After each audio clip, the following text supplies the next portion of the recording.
How's it going, people? I just ordered the Fujifilm X-H2. And so now I have a little bit of a camera dilemma.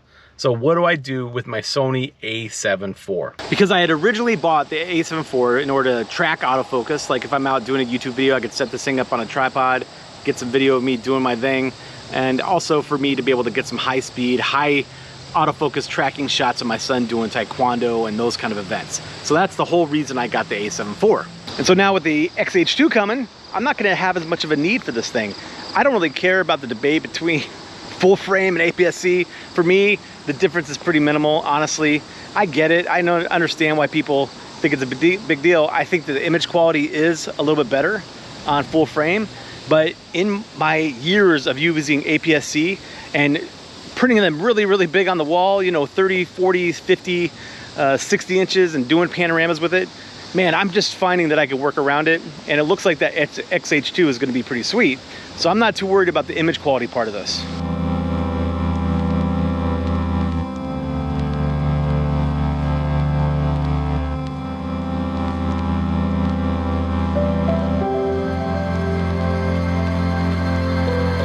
And let me just tell you, the image quality from the A7 IV is absolutely outstanding. I don't think I'm gonna get much better image quality on the X-H2, if at all, probably not. Even with the 7 extra megapixels, I don't think it's gonna be a big deal.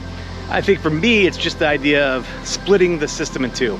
So if I'm going to have a high-speed camera, one that could track finally from the Fuji system, one that has a high degree of megapixels, one that could do most of the stuff that the Sony A7 IV can do, doesn't it make more sense just to stick with the one system? So I'm over here tracking this butterfly moth with the A7 IV.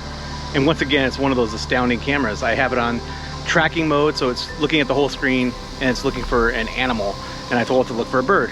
And it's picking up this stupid thing, this beautiful thing, I'm sorry. I don't want to hurt this thing's feelings.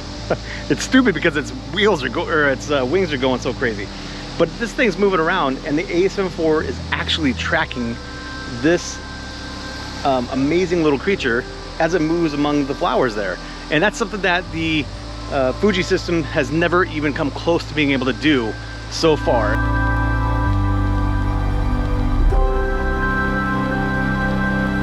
The Sony is pretty amazing because you could actually use the tracking mode, lock onto one flower, and as the wind's moving, it tracks it. As it's tracking it, you can move around and recompose while you're focusing. So it makes it so easy to get some really beautiful shots.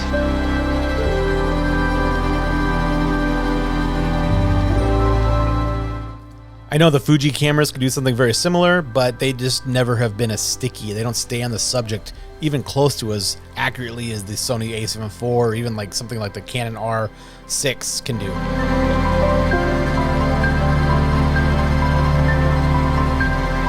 Here's what it comes down to.